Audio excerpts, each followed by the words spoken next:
बोलो प्रभु यीशु मसीह के। जितने लोग सो रहे हैं बोले हालेलुया।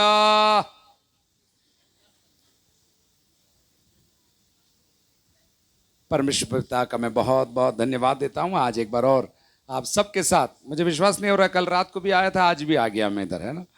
जाने का मन नहीं कर रहा है, इसलिए प्रभु यहाँ लेकर आया, इसलिए प्रभु को हम धन्यवाद देते हैं। प्रभु के दास पास्टर रूबेन बाग, उनके परिवार के लिए, उनके टीम के लिए, कमिटी के लिए, भाई और उनके परिवार के लिए, जितने जवान लोग बैठे हैं, बहन लोग, भाई लोग, आप सबको दिल की गहराई से प्रेज द लॉर्ड में बोलना चाहता हूँ। प्रभु आपको बहुत बहुत आशीष दे। मेरी ये प्रार्थना है, परमेश्वर हमारे समय को उपयोगी बनाए, ऐसी मेरी दुआ है। हमें गर्व है, भाई विक्टर हमारे साथ मिलकर फील्ड के अंदर सेवा करते हैं। उनको ट्रैवल करना पड़ता है, आज दिन में ज़बरदस्ती उनको हम खींच के ले जा रहे हैं।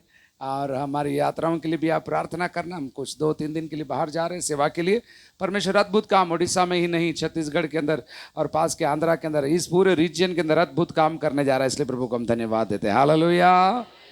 पड़ोसी के हाथ पकड़ के बोलो, ना मैं सोऊंगा ना सोने दूंगा। बोलो। कुछ लोग वो सुनते ही सोने की तैयारी में आ गए। इब्रानियों की पत्री के अंदर आइए और आज आखिरी अध्याय से कुछ बातों को अपन सीखना चाहते हैं। इब्रानियों की पत्री 13 अध्याय। सबके पास बाइबल है? सब लोग कपड़ा पहन के आए हैं? कल मैंने बोला था बिना बाइबल के आना आधा कपड़ा पहन के आने के बराबर है। आपको नहीं आता है तो भी आप बाइबल लाइए, परमेश्वर अपने वचन से आपको सिखाएगा। इब्रानियों की पत्री ये वो बाइबल की पुस्तक है जिसका लेखक कौन है आज तक हमको नहीं मालूम। कुछ लोग बोलते पौल ने लिखा, कुछ लोग बोलते पतरस ने लिखा, कुछ लोग बोलते बरनबास ने लिखा, कुछ लोग बोलते अपोल्लोस ने लिखा, लेकिन स्पष्ट रूप से शैली पौलुस के जैसे है, लेकिन हमको नाम नहीं है इसलिए अपन कह नहीं सकते। दूसरा एक बात पक्का है, इब्रानियों को लिखने वाला इब्री है, अर्थात हिब्रू है, क्योंकि उसको पूरा रिचुअल्स इब्रानी समाज का ऊपर से लेकर नीचे तक पूरा निचोड़ उसको मालूम है, और इसलिए वो हमको ये समझा सकता है। तीसरी बात जो इब्रानियों के बारे में बहुत इंपॉर्टेंट है वो ये है कि इब्रानियों का लिखने वाला विश्वासियों को लिखकर प्रोत्साहित कर रहा है। मेरी हिंदी समझ में आ रही है आपको? आपका चेहरे पर इंटरेस्ट है या नहीं है, है? मेरे को सच में, नहीं तो हम ओडिया में भी बोलेंगे। हिंदी समझ में आ रही है मेरी सबको, है ना? Thank you. 4 लोगों ने हाथ उठाया, बाकी को समझ में नहीं आया तो कैसे हाथ उठाएंगे? 4 और हो गया, 8 हो गया, ठीक है। इब्रानियों को लिखने वाला उन विश्वासियों को चिट्ठी लिख रहा है जिन्होंने विश्वास तो किया था लेकिन विश्वास में क्या हो गए? कमजोर हो गए। और कमजोर क्यों हुए? उन्होंने पीछे मुड़ के देखा। उनका पुराना चर्च, उनका बड़ा बिल्डिंग, उनका सिमेट्री, उनकी गाड़ी, उनका घोड़ा, उनका शादी, उनके कपड़े जब पीछे मुड़कर इन विश्वासियों ने देखा तो उनको लगा हमारा यहूदी धर्म बहुत अच्छा था और हम यहाँ छोड़कर आ गए। कोई पूछने वाला नहीं है, कुछ ठिकाना नहीं है, बैठने का ठिकाना नहीं है, खाने का ठिकाना नहीं है, जीने का ठिकाना नहीं। ऐसा जब घबरा रहे थे, सताव भी था, अंदर से सताव था, मन में सताव था, चारों तरफ सताव था, तो इब्रानियों का लिखने वाला उनको याद दिलाकर कहता है जिस विश्वास को तुमने पकड़ा है वो उत्तम विश्वास है। हालेलुया। आप अपने आप को बोलिए, मेरा विश्वास उत्तम विश्वास है। बोलिए जोर से, बोलिए, मुंह खोल के बोलिए, मेरा विश्वास उत्तम विश्वास है ना? संसार लोग परेशान आपको करेंगे, सताव होगा, मुश्किल होगी, तनाव होगा, लेकिन अपने आप को याद दिलाना मेरा विश्वास कैसा विश्वास है? चलो उसको चेंज करते हैं, सर्वोत्तम बोलते हैं। मेरा विश्वास सर्वोत्तम विश्वास है। बोलिए जोर से। सुन रहे आप लोग? दिमाग यहीं रहना, शरीर भी यहीं रखना, ठीक है? वापस बोलिए, मेरा विश्वास सर्वोत्तम विश्वास है। बोलिए जोर से। और उसको समझाने के लिए इब्रानियों को लिखने वाला 12 से ज्यादा शब्दों का प्रयोग करके बेटर बेटर बेटर बेटर 12 चीजों को प्रस्तुत करके वो बोलता है। मेरे पास आज समय नहीं वो सिखाने के लिए आपको, लेकिन इब्रानियों को लिखने वाला बोलता है हमारा नाम जो है यीशु का वो बेहतर नाम है, हमारी वाचा जो है वो बेहतर नाम है, हमारा मंदिर जो है वो बेहतर है। उतना ही नहीं, हमारी आराधना बेहतर है। इतना ही नहीं, वो कहता हमारे बलिदान भी बेहतर है। ऐसे करते करते करते, तुलना करते करते 13वें अध्याय के अंदर लेखक आ जाता है। अब मैं आपके साथ वहां पर एक आयत 15 आयत में पढ़ना चाहता हूं। 13 अध्याय पूरा भरा हुआ है, और लेकिन उसमें से एक आयत, उसके बाद अपन देखते हैं प्रभु हमको कहां लेकर जाता है।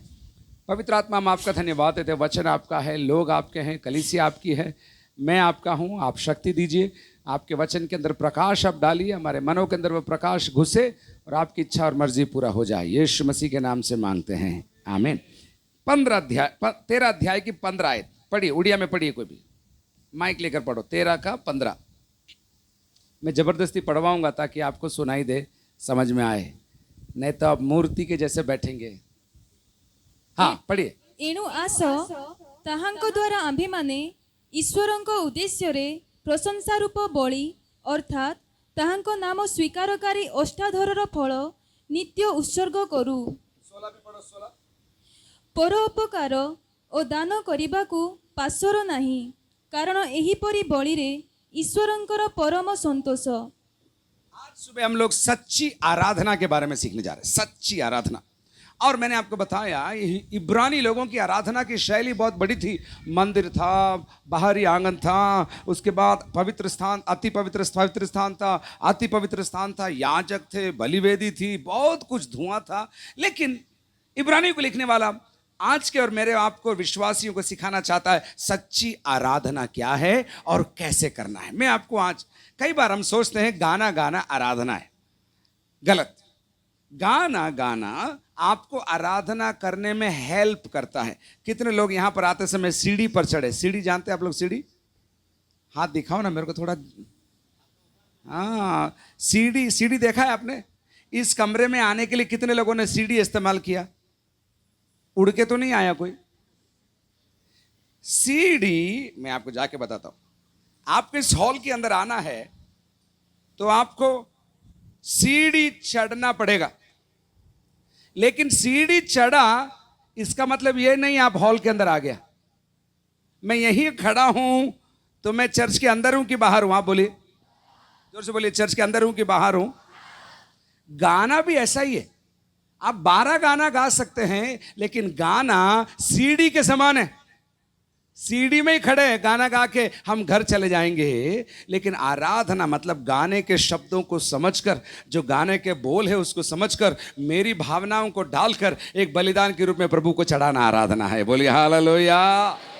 इसलिए गाना आराधना नहीं है, गाना आराधना का एक हिस्सा है, जिसको हमको बाजा हेल्प करता है, ड्रम हेल्प करता है, गिटार हेल्प करता है, ढोलक हेल्प करता है, माइक हेल्प करता है, लाइट हेल्प करता है, ये सारी चीजें। लेकिन ये सब आराधना नहीं है। ये आराधना करने में आपको क्या करती है? मदद करती है, हेल्प करता है। अभी ये पंखा चल रहा है, ये आपको आराधना करने के लिए, मदद करने के लिए रखा हुआ चीज है। तो मैं आपको सिखाना चाहता हूं, आराधना गीत नहीं है, न केवल आराधना। कुछ लोग सोचते हैं माइक हाथ में आएगा तो ही आराधना होगा, गलत। सबसे अच्छी आराधना मैं सोचता हूं बिना माइक के, जब कोई नहीं देख रहा होता है तब यीशु को चढ़ाई जाती है, हैं? कोई नहीं देख रहा है, दरवाजा बंद है, गिटार भी नहीं है, बाजा भी नहीं है, ड्रम भी नहीं है, माइक भी नहीं है, लेकिन एक टूटा हुआ दिल है, टूटा हुआ मन है, थोड़ा थोड़ा आंसू निकलता है, और हाथ उठाकर जब आप यीशु को धन्यवाद देते हैं, सच्चा आराधना वहां पर प्रकट होना शुरू हो जाता है। आमीन बोल सकते हैं आप लोग इस बात के लिए? तो ठीक है, माइक आराधना नहीं है, मंच आराधना नहीं है, मंच आराधना नहीं है। कुछ लोग वेट करते हैं मेरा नंबर कब आएगा, मैं गाना गाऊंगा तब मैं आराधना करूंगा। सॉरी, नहीं। आराधना एक और चीज, आराधना संडे को चलने वाला 2.5 घंटे का शो नहीं है। वो तो पिक्चर हॉल में होता है 2.5 घंटे का शो, मॉर्निंग शो और इवनिंग शो। लेकिन आराधना हम जीवित परमेश्वर के सामने आते हैं और अपने आप को प्रभु के सामने प्रस्तुत करते हैं। हालेलुया। जोर से बोलिए हालेलुया। एक बार बोलिए हालेलुया। तो आराधना गाना ही नहीं है, माइक नहीं है, मंच नहीं है, लाइट नहीं है, म्यूजिक नहीं है। आराधना क्या है? मेरा समर्पण है जो मैं प्रभु को देता हूं। एक और चीज, मेरा जीवन शैली आराधना है। मैंने बोला आराधना एक शो नहीं है 2.5 घंटे का जो खत्म हो जाता है फिर हम चले जाते हैं, लेकिन मेरा जीवन शैली है आराधना। मेरे साथ बोलिए, मेरी जीवन शैली है आराधना। बोलिए एक बार और बोलिए, मेरा जीवन शैली आराधना। आप जहाँ से सब्जी खरीदते हैं, आप जहाँ से दूध खरीदते हैं, आप जहाँ से पेट्रोल डालते हैं, वो लोग बोलना चाहिए ये मसीही आराधना करने वाली बहन है, ये मसीही आराधना करने वाला भाई है। आप संडे को तैयार होकर इतना बड़ा बाइबल और बैग और झोला लेकर निकलते हैं, उसके बाद दिन में आने के बाद गाली करते हैं, लड़ाई करते हैं, हे हटा तेरा गाड़ी मेरे घर के सामने मात्र हे करेगा। आप आराधना करने वाले लोग नहीं है। आप में और बाजार के लोगों में कोई फर्क नहीं है, लेकिन सच्ची आराधना करने वालों का जीवन बदल जाता है। हालेलुया, बोलिए हालेलुया। तो मैं कुछ बात इस आयत में से सीखना चाहता हूं। चलिए अपन पढ़ते हैं 15 आयत में। पवित्र आत्मा हमारी सहायता करेगा आज एक बार और। इसलिए हम उसके द्वारा स्तुति रूपी बलिदान, बोलिए उसके द्वारा, चिल्ला के नहीं बोलोगे तो 2 बजे भी नहीं छोड़ूंगा मैं, बोलना उसके द्वारा स्तुति रूपी बलिदान हम चढ़ाते हैं। उसके द्वारा, किसके द्वारा? नंबर 1, यीशु मसीह के द्वारा हमारी आराधना हम चढ़ाते हैं। लेकिन मैं उसको चेंज करके थोड़ा सा मैं बोलना चाहता हूं, हमारी आराधना लोगों के सामने नहीं है, हमारी आराधना पब्लिक के सामने नहीं है, हमारी आराधना यीशु के चरणों पर है। अगर आज आपने यहां पर गाना गाया, आज आपने यहां पर प्रार्थना किया, आप मनुष्यों के सामने नहीं, पास्टर रूबन बाग के सामने नहीं, आपने यीशु मसीह के सामने आराधना किया। हालेलुया। कितने लोग विश्वास से बोलना चाहते हैं, मैं यीशु की उपस्थिति में बैठा हूं, मेरे सामने प्रभु यीशु मसीह है। बोलिए मैंने उसकी आराधना की है। जोर से बोलिए, किसकी आराधना की है? किसकी आराधना की है? जोर से बोलिए। तो नंबर 1, माई वर्शिप, मेरी आराधना यीशु मसीह के चरणों में है। यीशु मसीह के चरणों। उस स्त्री को याद करना जिसके पाप माफ हुए थे, वो यीशु मसीह के चरणों पर आती है, आंसुओं से धोती है, बाल खोलकर बाल पैर पोंछती है। बहुत शर्म और निंदा और लज्जा का काम है, लेकिन लिखा है उसके पाप ज्यादा माफ हुए थे, इसलिए प्रभु ने उसके दिल में ज्यादा प्रेम को डाल दिया। हालेलुया। जोर से बोलिए हालेलुया। एक बार और बोलिए हालेलुया। तो आराधना पब्लिक के सामने नहीं, आराधना ताली के लिए नहीं, आराधना सेल्फी के लिए नहीं, आराधना पोस्टर के लिए नहीं, आराधना कहां करना है? यीशु के चरणों में करना। बोलो यीशु के चरणों में। बोलिए जोर से, एक बार और बोलिए, एक बार और बोलिए। लेकिन वहां पर आगे देखिए क्या लिखा, हम उसके द्वारा स्तुति रूपी बलिदान, जोर से बोलिए बलिदान, जोर से बोलिए बलिदान। बलिदान का मतलब क्या होता है आप बताओ? जो आपको अच्छा लगता है, आज की भाषा में बोले, जो आपको अच्छा लगता है आप नहीं करते हैं तो वो क्या हो जाता है? बलिदान हो जाता है। मान लीजिए मैं आपको सिखाता हूं, मेरे हाथ में 5 आम है। आम का सीजन है अभी, मालूम है ना आपको? आपको मालूम नहीं होगा, नहीं तो उड़ीसा में आम का सीजन चल रहा है इधर, ठीक है। मैं 5 आम लेकर जा रहा हूं, सामने से मुझसे प्रेम करने वाला एक भाई आया जो आम चाहता है। उसने बोला मेरे को आम चाहिए। अगर मैं एक आम खा के घुटली उसको देऊंगा तो वो बलिदान है क्या? बोलो, थोड़ा मुस्कुरा के बोलो ना, इतना टेंशन क्यों ले रहे हो आप लोग? आपको मैं गुटली नहीं दूंगा, चिंता मत करो। मैं आम खा के एक गुटली दूंगा तो वो बलिदान है क्या? मैं एक आम देकर दूसरा छिपा दूंगा, वो बलिदान है क्या? नहीं है। लेकिन जब वो एक आम मांग रहा है, मेरे पास जो है वो पूरा जब उसके हाथ में मैं दे देता हूं, वो क्या हो जाता है? बलिदान हो जाता है। बलिदान मतलब मुझे प्रेशियस लगता है, मुझे अच्छा लगता है, लेकिन मैंने मसीह को क्या कर दिया? दे दिया। एक बार दाऊद राजा को भवन बनाने के लिए जमीन चाहिए था, तो एक आदमी ने बोला सर जमीन ले लो, आप राजा हो, डोंट वरी, आप ले लो, जमीन आपका है। पहला शमूएल 30 के अंदर लिखा है, राजा ने उसको बोला मैं फोकट का, फ्री का जमीन नहीं लूंगा, क्योंकि मैं परमेश्वर को फोकट का आराधना नहीं देता हूं। इंग्लिश में अगर कहें तो कह सकते worship has to cost you something, मतलब आराधना के लिए कीमत चुकाना पड़ेगा। कभी कभी आपका घमंड का कीमत चुकाना पड़ेगा, कभी कभी आपका अहंकार का कीमत चुकाना पड़ेगा, कभी कभी आपको क्षमा करना पड़ेगा ताकि आप आराधना कर सकें, कभी कभी आपके हाथ में जो है वो सब डाल देना पड़ेगा ताकि आप आराधना कर सकें। हमने आराधना को तोड़ मरोड़ कर गाना बजाना और डांस और हो बना दिया, लेकिन सच्ची आराधना नंबर 1 यीशु के चरणों पर है, नंबर 2 सच्ची आराधना के अंदर बलिदान है। बलिदान है। मैं आज आपसे पूछना चाहता हूं, बुरा नहीं मानना, आज आपने क्या बलिदान चढ़ाया? क्या बलिदान आज आपने चढ़ाया? अक्सर हम लोग उसको हल्का लेते हैं। आज कई लोग भारत के अंदर अपने विश्वास के कारण जेल के अंदर है। कल एक पास्टर राजस्थान में, मैं बोल रहा था, कल भी मैंने बोला, एक जेल में उनको डाल दिया। कल घर पे बैठे थे, उठा के ले गए। आज भी पुलिस की रेड उसी चर्च में वापस हुई है।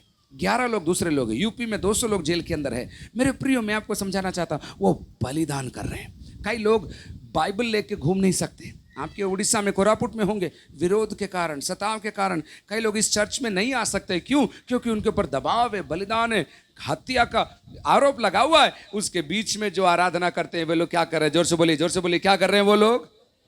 चिल्लाकर बोलिए, क्या कर रहे हैं वो लोग?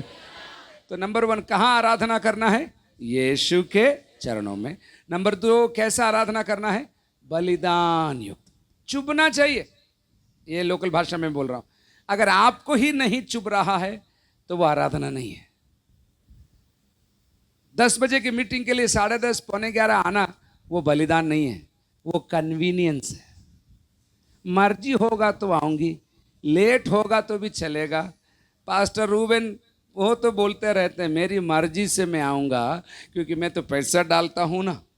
मेरे प्रियो, ये बलिदान नहीं है। बलिदान मतलब समय से पहले आना चर्च में बलिदान है।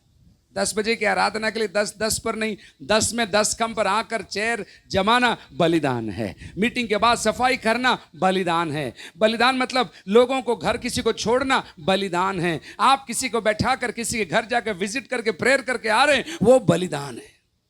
कितने लोगों को समझ में आ रहा मैं क्या बोल रहा हूं? लेकिन हमने आज तक क्या सोचा? धन्यवाद घिनो प्रभु, ये गाना है। आराधना मीटिंग खत्म होने के बाद भी शुरू रहता है। गाना खत्म हो जाता है लेकिन आराधना सप्ताह भर चलता रहता है। बोली हालेलुया जोर से। तो नंबर 1 कहां डालना है? यीशु के चरणों में। नंबर 2 कैसा होना है? वो बलिदान होना है। नंबर 3 वहां पर लिखा है, अर्थात उन होंठों का फल। होंठों का फल मतलब शब्द। कुछ लोग चर्च में आने के बाद चुपचाप हो जाते, घर में शेर के जैसे चिल्लाते हैं, कुछ घोड़ों के जैसे चिल्लाते हैं, कुछ दूसरे जानवर का नाम लेना नहीं चाहता वैसे चिल्लाते हैं वो लोग। लेकिन चर्च में आने के बाद ऐसा लगता है फेविक्विक लगा के आया है। बहन लोग तो लिपस्टिक लगाते, भाई लोग फेविक्विक लगाते हैं। मुंह खुलता नहीं। स्तुति करो, हाथ उठाओ और उठाओ। मेरे प्रियो, आपको याद करना है, यीशु आपके दिल को देखता है जब आप आराधना कर रहे हैं। प्रभु जब परख रहा है, सप्ताह भर मैंने इसको चलाया, साल भर इसको मैंने चलाया, इसको नौकरी दिया, इसके मेज पर खाना दिया, फल दिया, फूल दिया, जो कुछ चाहिए था इसको किया, और मीटिंग में आने के बाद ये सो रही है। प्रभु देखता है। यह आराधना है। होंठों का फल। जोर से बोलिए, होंठों का फल। चिल्लाकर बोलिए, होंठों का फल। एक और चीज मैं सिखाना चाहता हूं। कई लोग चर्च के अंदर बहुत बढ़िया गाना गाते हैं, लेकिन चर्च के बाहर निकल के बाद उनके शब्दों में गंदे शब्द सुनते हैं, झूठ सुनता है, झगड़ा सुनता है। जवान लोग फैशन के लिए गाली बोलता है। आजकल इंग्लिश में गाली बोलते हैं। पहले तो उड़िया और हिंदी में बोलते थे, लेकिन आजकल स्टैंडर्ड इंप्रूव होने के बाद इंग्लिश में गाली बकते हैं। बड़े लोगों को नहीं मालूम क्या बोलते, बच्चे लोग, हम लोगों को मालूम है वो गाली क्या है।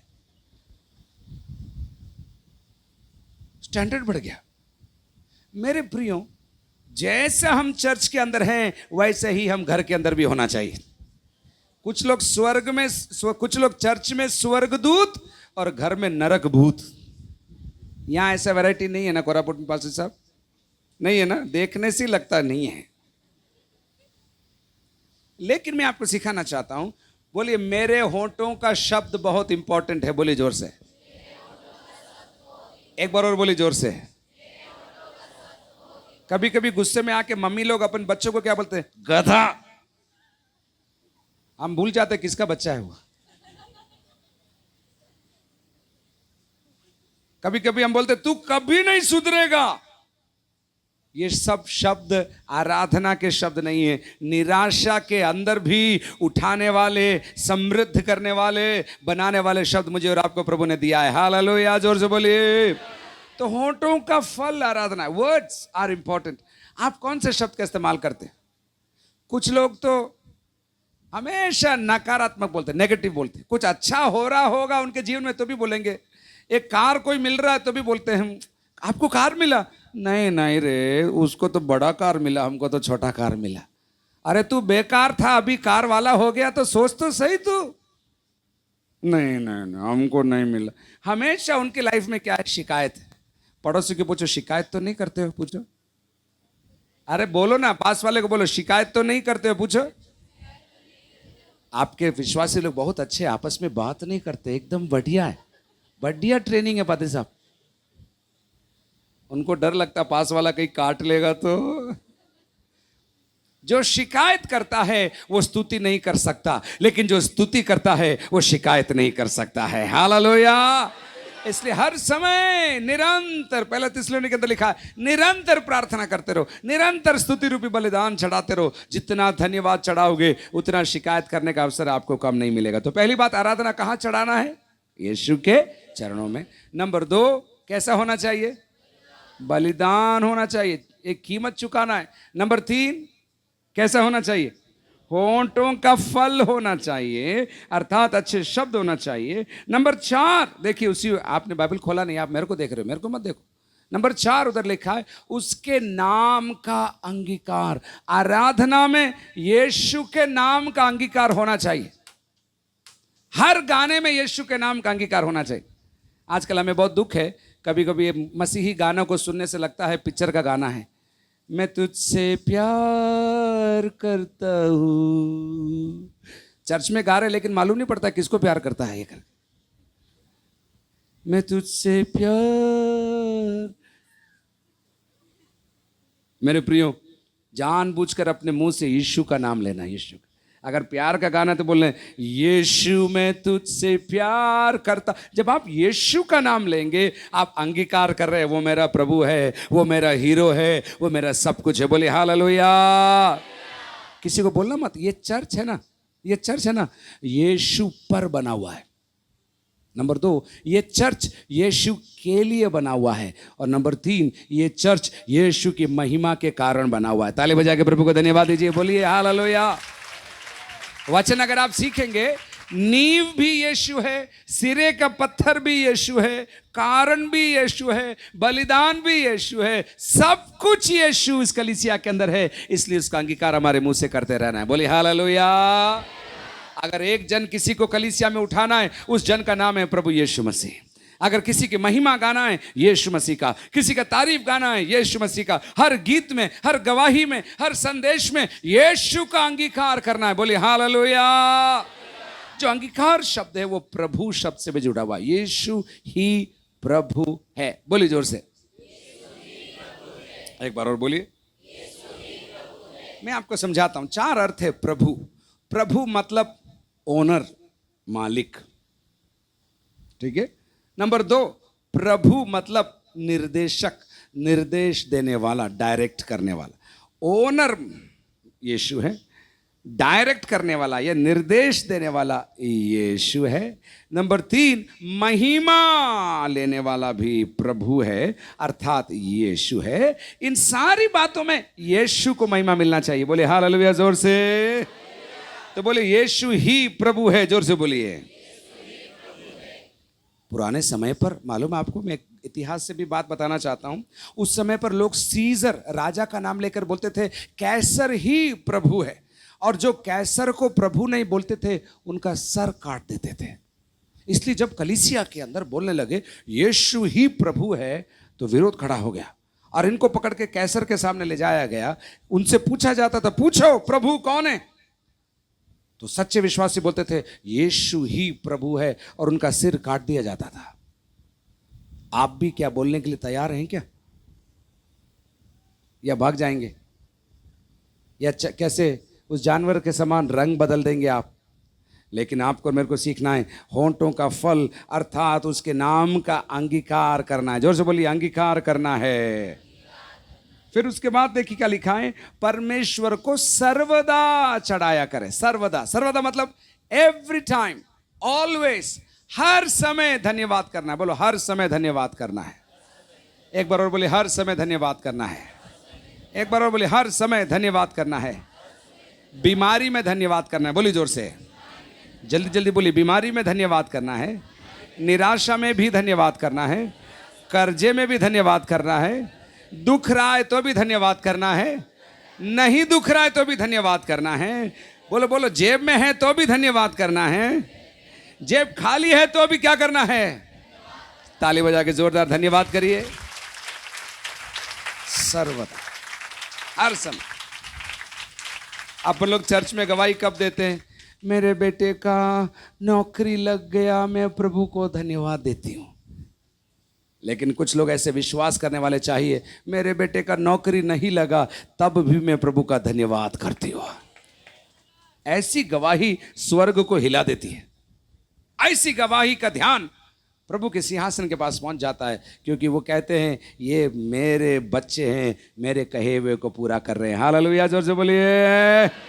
किसके चरणों पे होना चाहिए? नंबर 2, कैसा होना चाहिए? नंबर 3, कैसा होना चाहिए? होंठों का फल। नंबर 4, कैसा होना चाहिए? यीशु के नाम का अंगीकार। और अभी हमने क्या सोचा? कभी केवल संडे को आराधना करना है क्या? कब कब करना है? जोर से बोलो ना। पास्टर जल्दी मीटिंग खत्म कर दो। मैं कर रहा हूं, जल्दी कर रहा हूं, आप टेंशन मत लो। आपको भी भूख लग रही है, मुझे मालूम है। सर्वदा, जोर से बोलिए सर्वदा। अब मैं आपको 12 अध्याय के अंदर भी जाता हूं। 12 का 28 में देखिए, 12:28 में क्या लिखा है? बाइबल खोल रहे हैं आप लोग? या बाइबल नहीं लाए पास्टर? मेरे को बाजार जाना था ना इसके बाद, इसलिए। 12:28 में क्या लिखा है? पढ़िए। ଅତଏବ ଅଟଳ ରାଜ୍ୟ ପ୍ରାପ୍ତ ହେବାରୁ ଆସ ଆମ୍ଭେମାନେ କୃତଜ୍ଞ ହୋଇ ଭୟ ଓ ଭକ୍ତି ସହକାରେ ଈଶ୍ୱରଙ୍କ ସନ୍ତୋଷଜନକ ଉପାସନା କରୁ। बस यहां पर भी 3-4 बातें लिखा है, 3-4 बातें लिखा है। नंबर 1, आराधना कैसा होना चाहिए? कृतज्ञता के साथ होना चाहिए। Worship involves gratitude. कृतज्ञता, जोर से बोलिए कृतज्ञता। आपने किसी आदमी को 1000 रुपया दिया, मान लीजिए 1000 रुपया दिया, और 1000 रुपया देने के बाद अगली बार आपको मिलता है तो आपको मुंह भी नहीं देगा, तो आप कैसा क्या करेंगे? आप कुछ नहीं करेंगे। आप लोग कितने अच्छे लोग हैं आप लोग। मैं क्या करूंगा मालूम? मैं बोला, ए, क्या हुआ? पिछली बार तो बड़ा ही करके आ रहा था, अभी क्या हो गया? वहां लिखा है आराधना करने वाले कृतज्ञता के साथ आराधना करना चाहिए। बोले हालेलुया। मैंने कल रात को जैसे पूछा, कितने लोगों को यीशु ने कभी भी एक बार भी चंगाई दिया? बीमार थे आप, अच्छे हो गए, हाथ उठाई। नंबर 2, कितने लोग कह सकते मुझे पैसों का जरूरत था, यीशु ने मेरे पैसों का काम करवा दिया? कितने लोग कहते हैं मेरे पास मकान नहीं था लेकिन आज मकान मेरे प्रभु ने दे दिया? हाथ उठा के प्रभु को धन्यवाद दीजिए। कितने लोग कहते हैं मेरे पास संतान नहीं थे लेकिन प्रभु ने हमको बच्चे दिए? हाथ उठा के प्रभु को धन्यवाद। बोलिए हालेलुया जोर से। कृतज्ञता होना चाहिए, कृतज्ञता। और कृतज्ञता होगा तो मुंह में हमेशा धन्यवाद होगा। लेकिन अगर आप कृतज्ञ नहीं है, आपके पति के लिए, आपकी पत्नी के लिए, आपके बच्चों के लिए, आपके सासू माँ के लिए, आपके बहू के लिए, आपको धन्यवाद देना है हमेशा। हमेशा कैसे भी हो आपको बोलना, प्रभु मेरा धन्यवाद मैं देती हूँ तुझे, तूने मेरे शादी कराए, मैं तेरा धन्यवाद देती हूँ प्रभु, इनसे मेरी शादी कराई, मैं धन्यवाद देती हूँ प्रभु। जब आप धन्यवाद दोगे, कृतज्ञता आपको आराधना के अंदर खींच के लेकर आएगा। बोलिए हालेलुया जोर से। लेकिन उसके बाद एक और सुंदर 2 चीज लिखी है, उड़िया में पढ़िए वापस, 12 का 28 पढ़िए।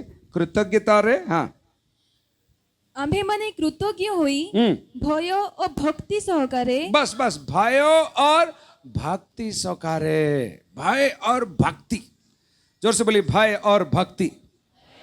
भाई लोग बोलिए भय और भक्ति। भय भक्ति मतलब क्या है, मैं आपको समझाता हूं। विक्टर जी इधर आई, सामने आई। आप ध्यान नहीं दे रहे इसलिए मैं आपको पकड़ रहा हूं। नहीं, मजाक कर रहा हूं। मैं पहले विक्टर को नहीं जानता था, मुझे बहुत इज्जत था, मुझे मालूम नहीं था। मैंने सुना था विक्टर बहुत बड़ा आदमी है, साइज में नहीं लेकिन काम में बहुत बड़ा आदमी है, मैंने सुना था। तो मेरे अंदर इच्छा हुआ कि मैं विक्टर से मिलूंगा, लेकिन मेरा कोई अप्रोच नहीं था, कोई मेरा जैक नहीं था। इधर उधर से मिला के लास्ट में रूबेन पास्टर को मैंने बोला, सर एक बार आप विक्टर से मिला दो। तो विक्टर से इन्होंने मिलाया, फिर मैं कैसे मिलता हूं आप देखना। ये भी झुका हुआ है, सिर भी झुका हुआ है।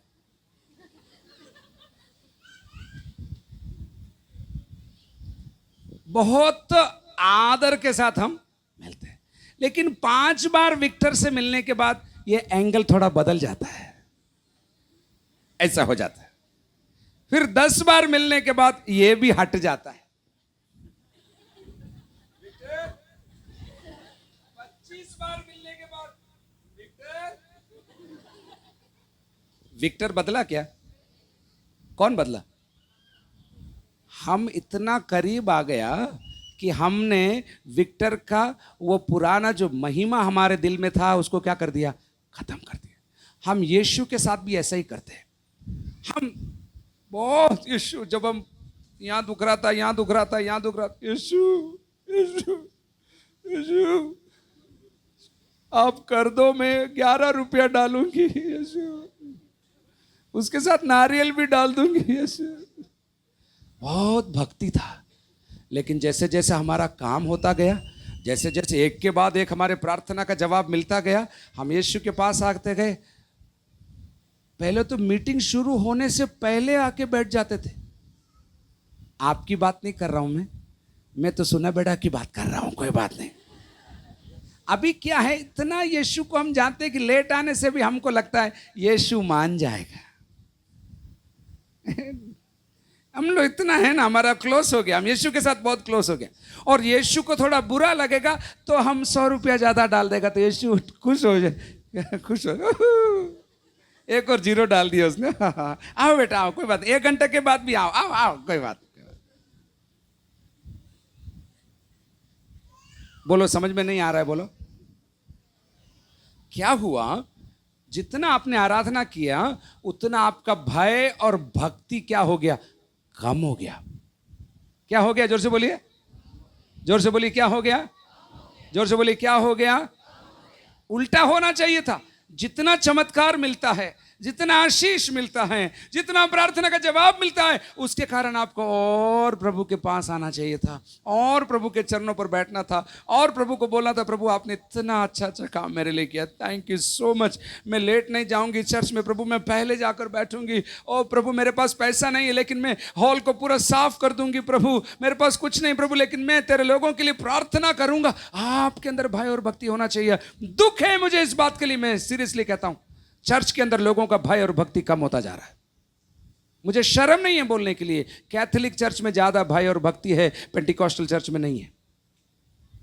हमारे पास फ्रीडम है, हमारे पास कलेक्शन है, हमारे पास फंड है, लेकिन हमारे पास भय और भक्ति नहीं है। आज सुबह प्रभु बोलता है, तुम्हारा पैसा तुम्हारे पास रखो, मेरा भय और भक्ति कहां गया, ऐसा लिखा है।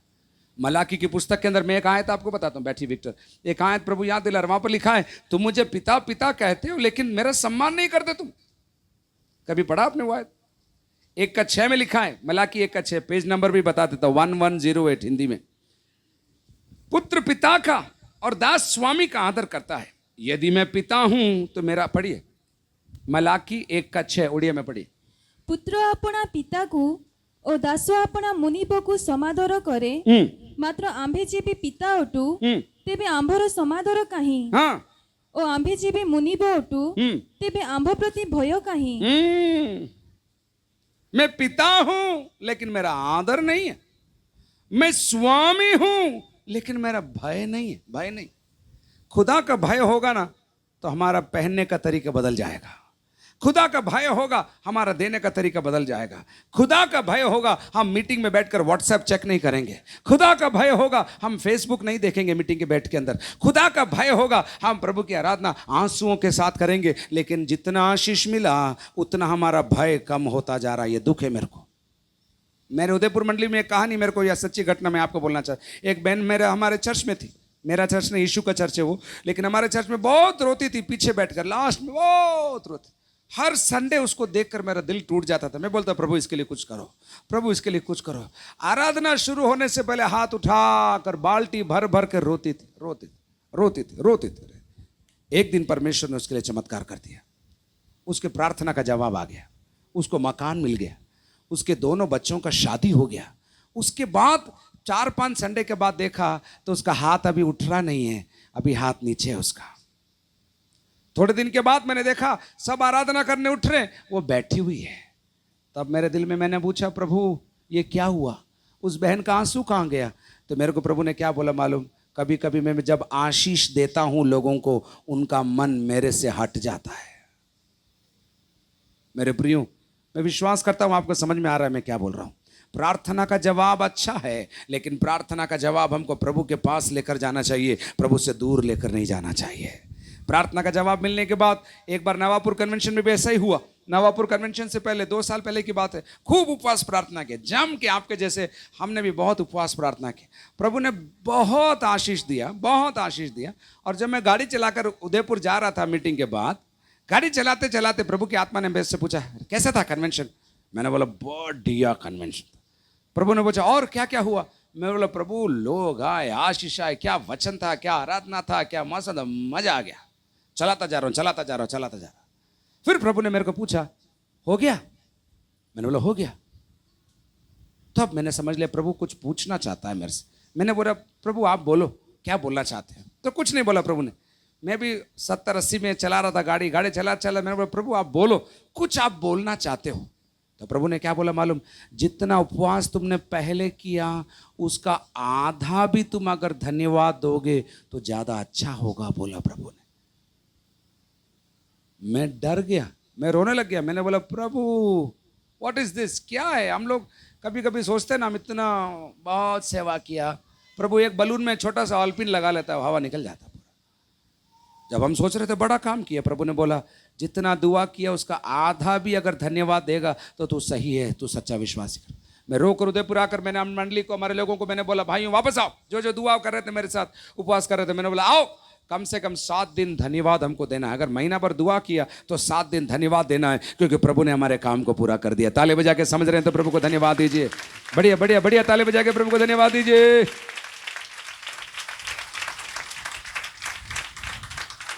आराधना में कृतज्ञता होना चाहिए, ग्रैटिट्यूड। नंबर 2, आराधना के अंदर क्या होना चाहिए? भय और भक्ति। चर्च में ऐसे ककड़ी जैसे लंबा मुंह करके बैठने से भय और भक्ति नहीं है। आपके जीवन से दिखेगा भय और भक्ति। कितनी बजे आते हैं उससे मालूम पड़ेगा भय भक्ति। कैसे बैठते हैं, मीटिंग में बैठ के तो नहीं करते हैं, उससे मालूम पड़ेगा आपके अंदर भय और भक्ति है कि नहीं। एक और चीज बोलकर हम प्रार्थना करेंगे। आगे वापस पढ़िए, 12 का 28 पढ़िए। ଅତଏବ ଅଟଳ ରାଜ୍ୟ ପ୍ରାପ୍ତ ହେବାରୁ ହଁ। ଆସ ଆମ୍ଭେମାନେ କୃତଜ୍ଞ ହୋଇ हाँ ଭୟ ଓ ଭକ୍ତି ସହକାରେ हाँ। ଈଶ୍ୱରଙ୍କ ସନ୍ତୋଷଜନକ ଉପାସନା କରୁ। कभी कभी अपन मीटिंग के बाद बोलते हैं ना मेरा लीडिंग कैसा रहा, हम बोलते हैं अच्छा रहा। मेरा गाना कैसा था, टॉप क्लास, बहुत मीठो लगछे, भलो लगछे।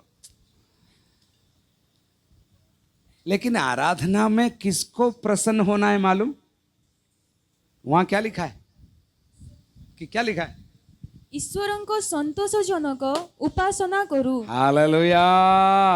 संतोष किसको होना है?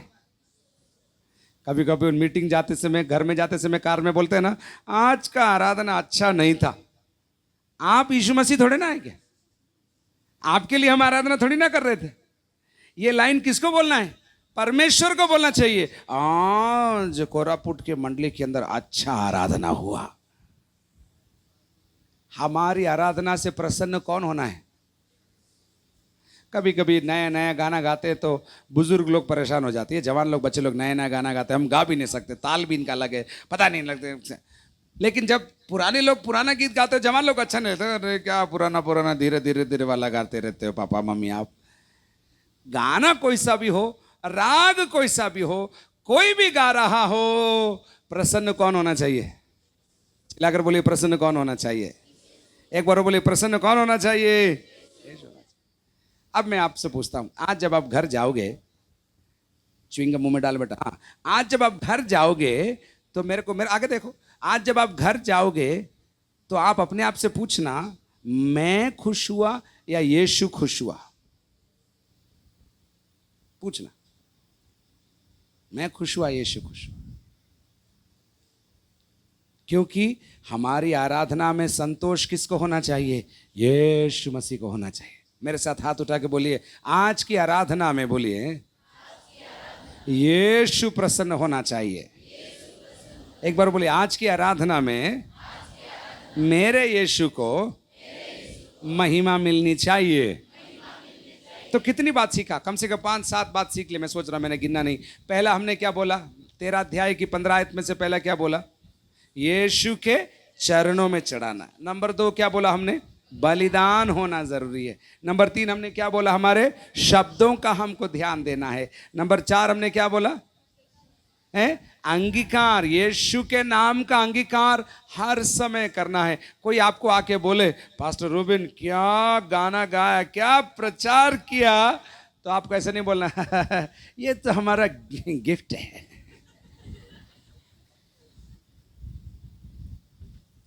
हमको समझ में नहीं आता लोग जब प्रशंसा करते कैसे हैंडल करना। जब आप मनुष्यों का प्रशंसा ढूंढोगे तो जब नहीं मिलेगा आप निराश हो जाओगे, ऐसा भी होता है। लेकिन जब आप प्रभु का प्रशंसा ढूंढोगे हमेशा आगे से आगे बढ़ते जाओगे। बोले हालेलुया। तो यीशु का अंगीकार करना है। और लास्टली उस आयत में से हमने क्या सीखा? संडे को आराधना करना है। क्या लिखा है वहां पर?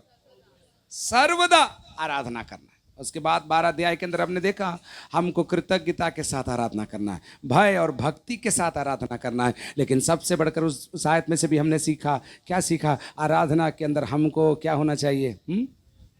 हैं? बोलो बोलो। यीशु को प्रसन्न करने वाला आराधना होना चाहिए। अपनी आंखों को बंद कर आइए, हम प्रार्थना करने जा रहे हैं।